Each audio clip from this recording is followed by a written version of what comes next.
Funding for this program is provided by Annenberg Learner.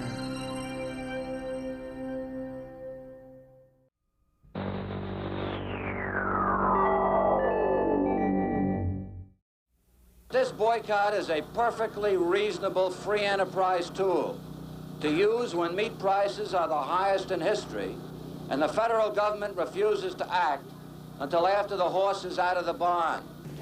When the cost of food threatens to jump beyond the reach of the average American family, should the government put a lid on prices? When the nation goes to war, should the government institute total controls? And what are the dangers of a well-intentioned price control program once it becomes entrenched? Controls are to a politician like catnip to a cat. The politicians, in the end, have very great difficulty resisting it. For more than 100 years, economists have warned of the dangers we face when we meddle in the marketplace. Economic efficiency, what price controls? With the help of economic analyst Richard Gill, we'll examine that question on this 21st century edition of Economics USA. I'm David Shoemaker.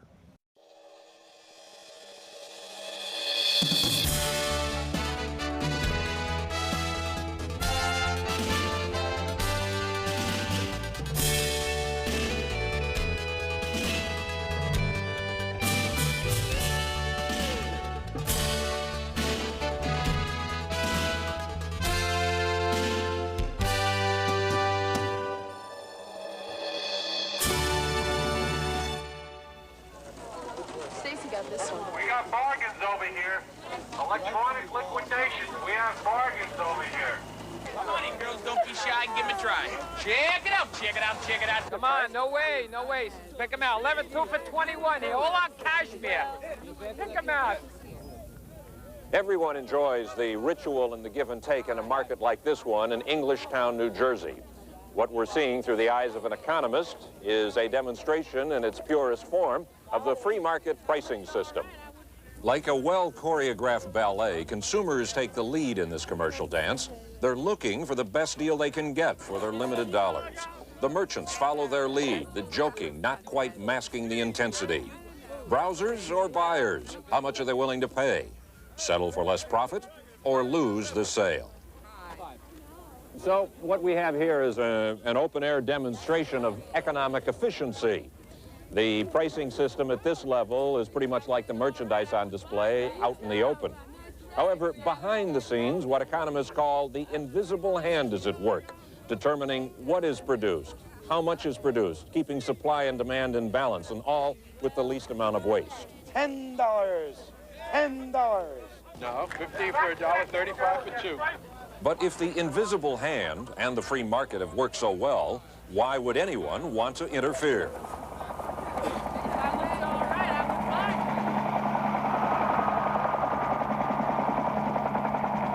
During the late 1960s, paying for both the Vietnam War overseas and the programs of the Great Society here at home put a double pressure on prices. Inflation became the basic national concern during the administration of Richard Nixon. So what we are trying to do, without, shall we say, too much managing of the economy, we're going to have some fine-tuning of our fiscal and monetary affairs in order to control inflation. But inflation continued and fine-tuning didn't work. The president and his advisors felt something dramatic had to be done. There we were all the economic officials of the government summoned up to Camp David on a weekend, told not to tell anybody where we were going. Even our secretaries were not supposed to know where we were going. Our wives were not supposed to know where we were going, and we were absolutely cut off from the world for 2 days, which is quite unusual. A lot of speculation was going on down in the valley, in the Potomac, about what we were doing. But at least the word did not leak out that we were about to impose a wage and price freeze. The time has come for decisive action, action that will break the vicious circle of spiraling prices and costs. I am today ordering a freeze on all prices and wages throughout the United States for a period of 90 days. It was August 1971, and inflation had reached what was then considered to be a staggering 4%. President Nixon imposed temporary price controls, and they worked temporarily. But then, the controls off, prices started upwards again. It was as though the lid was off a giant pressure cooker. By 1973, there were boycotts and demonstrations against high prices. President Nixon decided he'd have to take action again. The question then arose, should we go back into the initial freeze, which the president remembered as having been so popular? And in a kind of wise guy way, I said to him, quoting Heraclitus, "You cannot step into the same river twice." And he retorted, yes, you can if it's frozen, which I think is the best joke I remember Mr. Nixon ever making, although he made others. What we need is action that will stop the rise in meat prices now. And that is why I have today ordered the Cost of Living Council to impose a ceiling on prices of beef, pork, and lamb. The price control gamble was based on the idea, the hope really, that all of the underlying price factors would hold still. But in fact, experience showed the odds almost always favor change. This time, the change was wheat. Huge shipments were going overseas because of the surpluses, but then a drought in the Southwest destroyed much of the winter wheat crop. Throughout the spring and summer, cattlemen saw their feed prices, which were not controlled, push higher and higher, while their beef prices remained locked in a vice.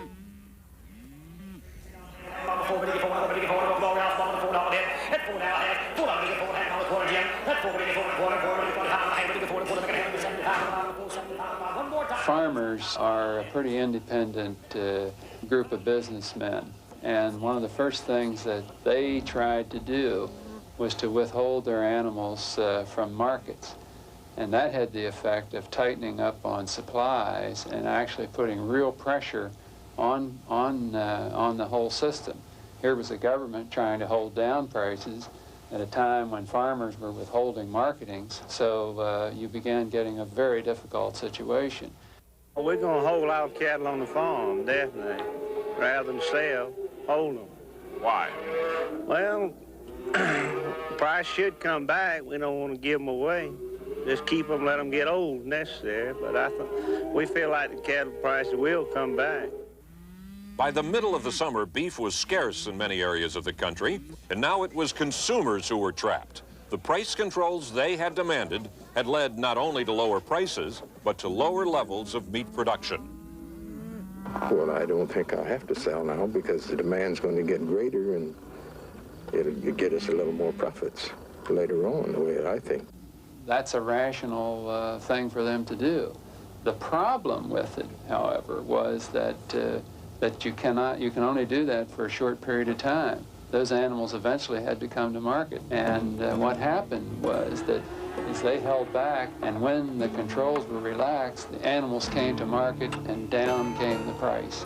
So it had a very serious and devastating effect. The plunging prices drove many producers out of business, and consumers felt the shortages for several years. Dr. Stein evaluates his price control experience. No, I think it's something to be avoided like the plague. It did us no good at all. It probably gave us more inflation than we would have had if we hadn't gone through this. But if you put them on in peacetime, you tend to generate those conditions in the economy which makes it very difficult to get rid of them. But you know that if they last for a long time, they're terribly destructive. Economists now agree that price controls didn't work back in 1973, and given the same set of circumstances, they probably wouldn't work again. Why would it have been better to let the market set prices? Economic analyst Richard Gill explains. In order to understand how price controls affect the economy, we have to understand a little about the price system itself. In this connection, economists usually make some assumptions about human behavior. Namely, that people will generally tend to act in their own best self-interest. They will try to maximize their satisfactions or welfare. Consumers might like to have all the goods they possibly could, but most of them are limited in their budgets, and therefore they must choose. They can't have all these goods. They must choose this good or that good. And in making these choices, they try to maximize their own welfare. The same is true of producers. In their case, they try to maximize their firm's profits. They could produce goods in old-fashioned ways and produce goods that consumers didn't want. But it will be in their own self-interest. They will maximize their profits if they use more efficient productive methods and produce those goods that consumers will, in fact, buy. Let us examine the price system more closely. Suppose a new computer is introduced and priced at $450. Let's suppose that this is quite a low price, meaning that there'll be long lines of consumers who want to buy this attractive new product. Now, under the influence of the bidding of these consumers, the price, let's suppose, rises all the way to $750. That price change will have two effects. For one thing, it will encourage other producers to come in and produce similar computers. It will also, however, discourage consumers from buying those computers, leading to an oversupply of computers. Consequently, the price will come down. Let's suppose that, in fact, it comes down to $600, a price where demand and supply are equated. Some producers have dropped out because of the lower price. Some consumers have come back into the market. Supply and demand are equated, and this is often an efficient economic situation. What do price controls do under these circumstances? The government steps in and sets a lower price. A price below equilibrium supply and demand, say $550. This has the effect of driving some of the producers of computers out of the market. At the same time, it encourages consumers to come back into the market. And this creates a situation of over-demand, lines, queues of people trying to buy non-existent computers. The price system has gotten out of whack, as in fact happened in the case of certain commodities when price controls were instituted in the United States in the early 1970s.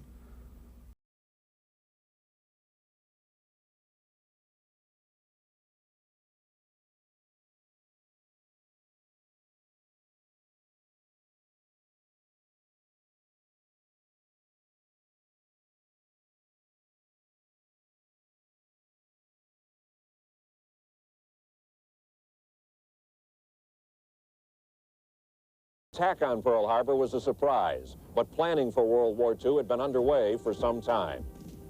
As German armies swept across Europe, America began to build up its military and to prepare its economy for the shock of war.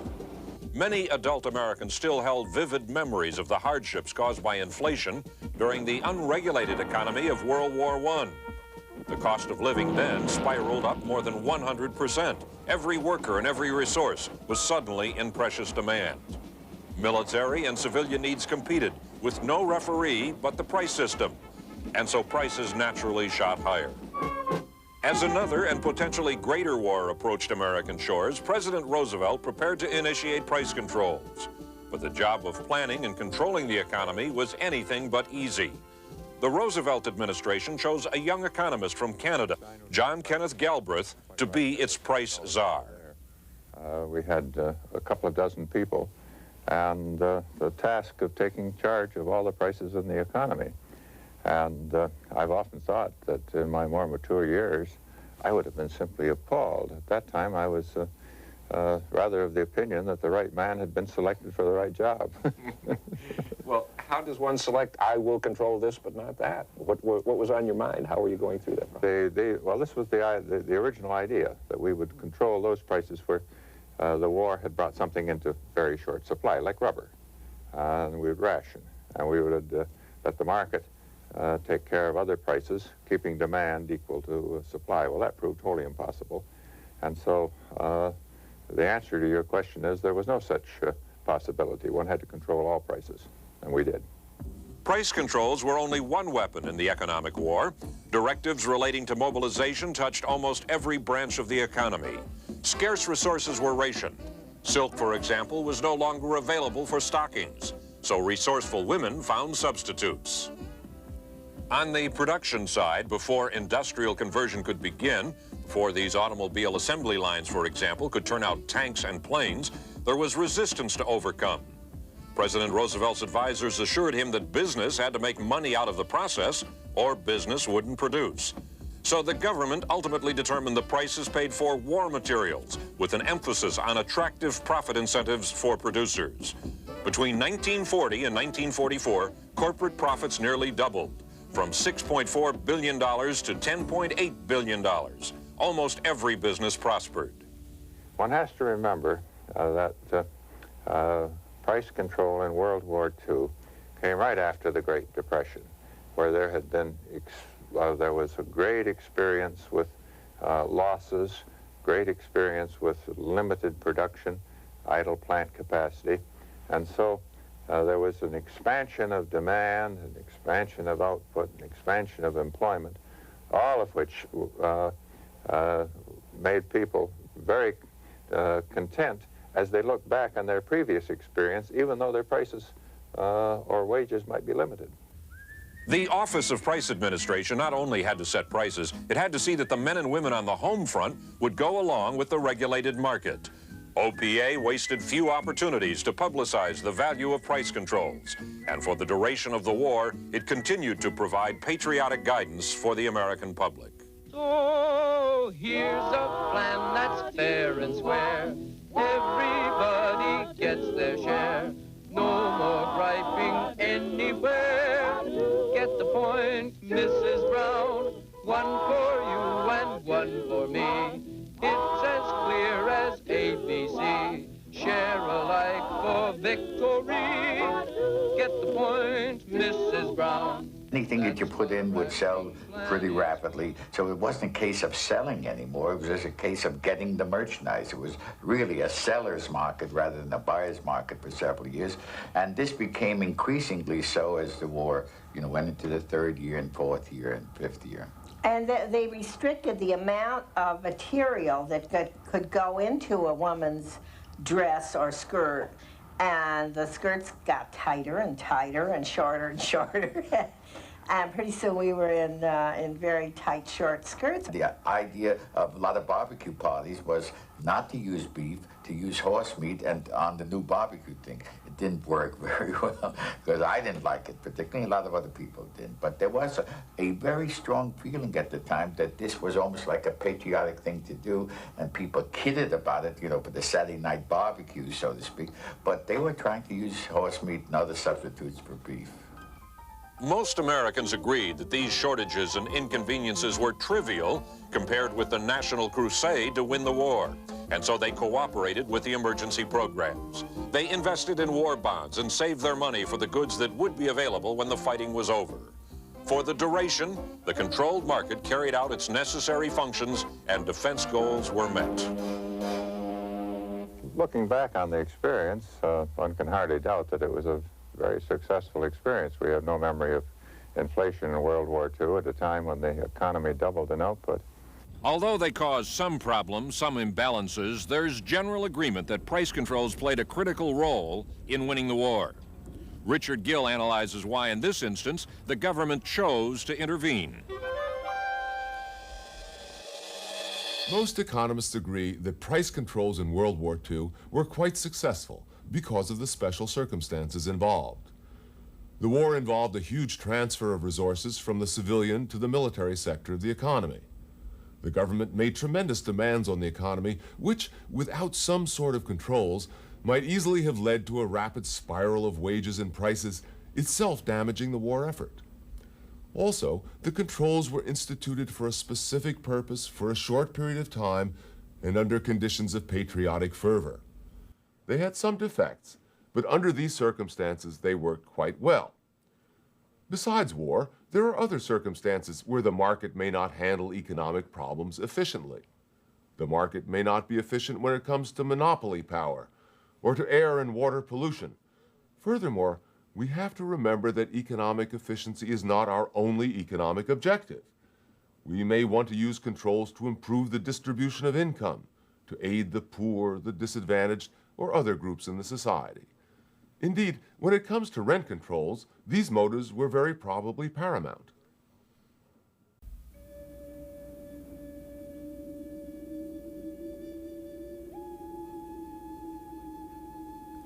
Economists are generally pretty careful about what they say, but it was an economist who once said that next to bombing, rent control seems to be the most efficient way to destroy cities. He was talking about New York City. While it sounds extreme, it's pretty close to the truth. Who was it that pushed the button that caused all this destruction.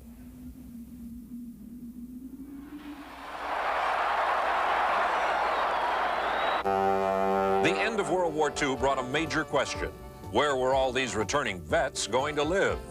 New York had a housing crisis. The returning veterans and their families badly needed an additional 200,000 housing units. Because of the shortage, big price hikes were expected.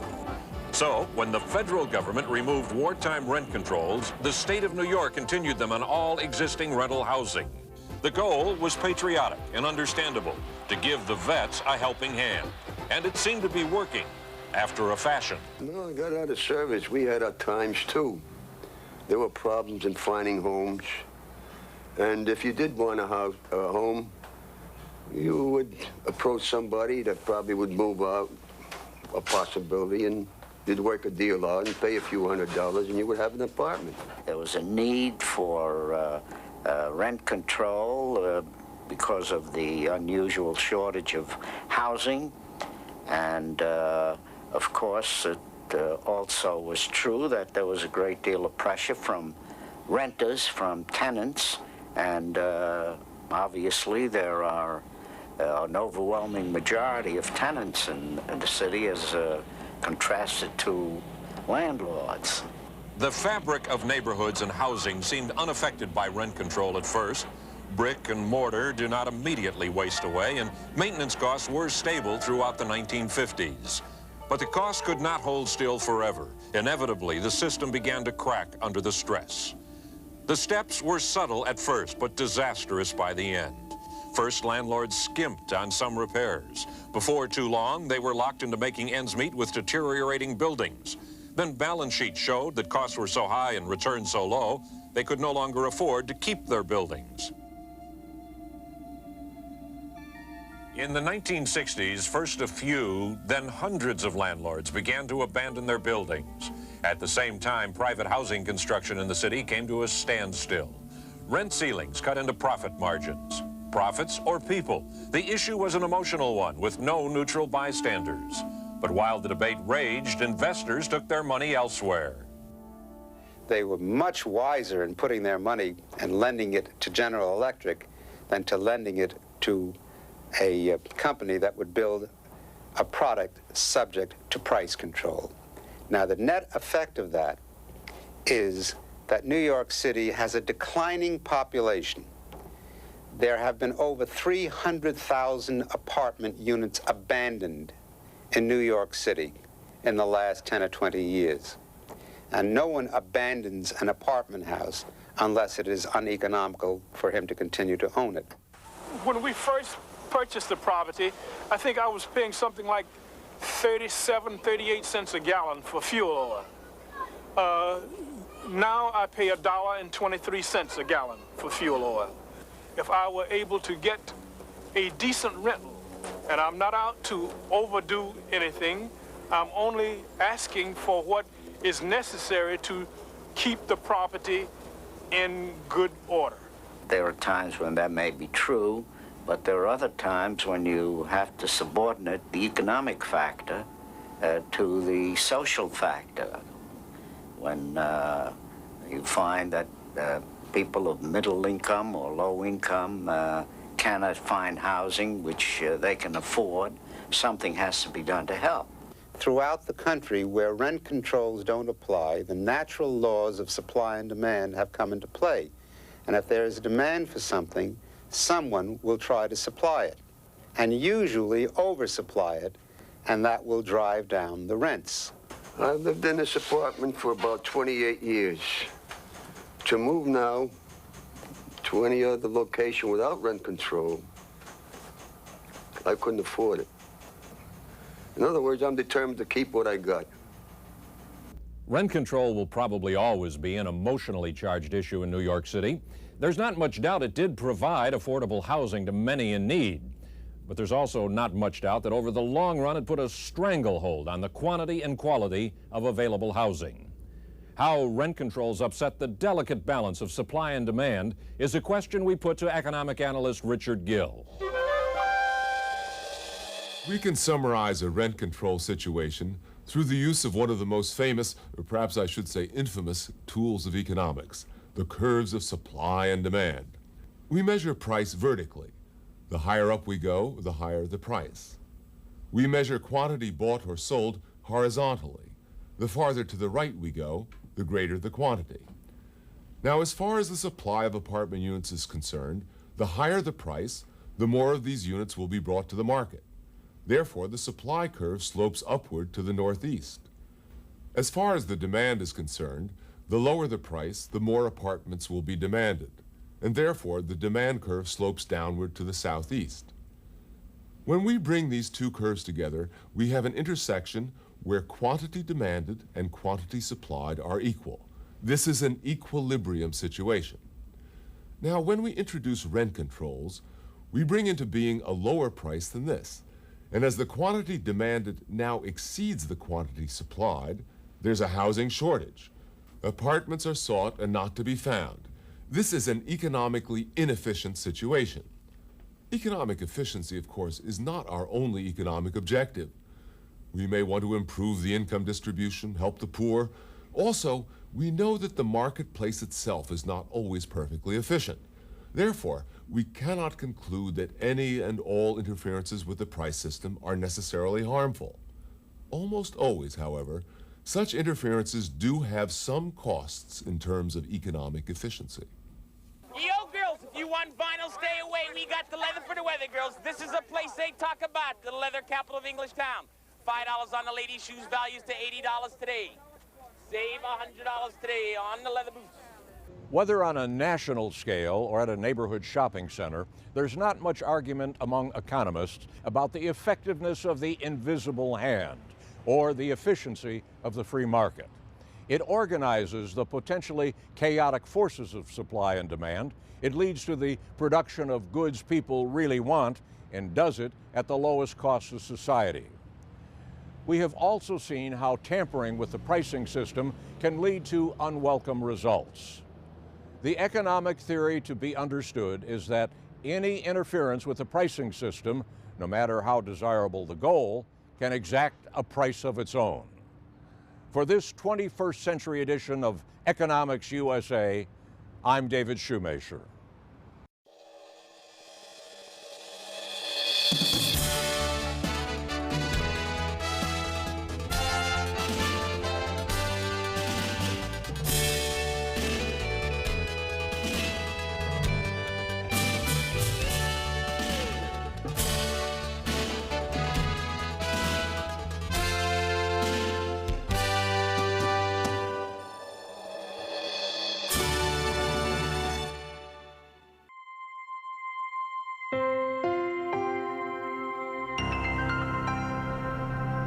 Funding for this program is provided by Annenberg Learner.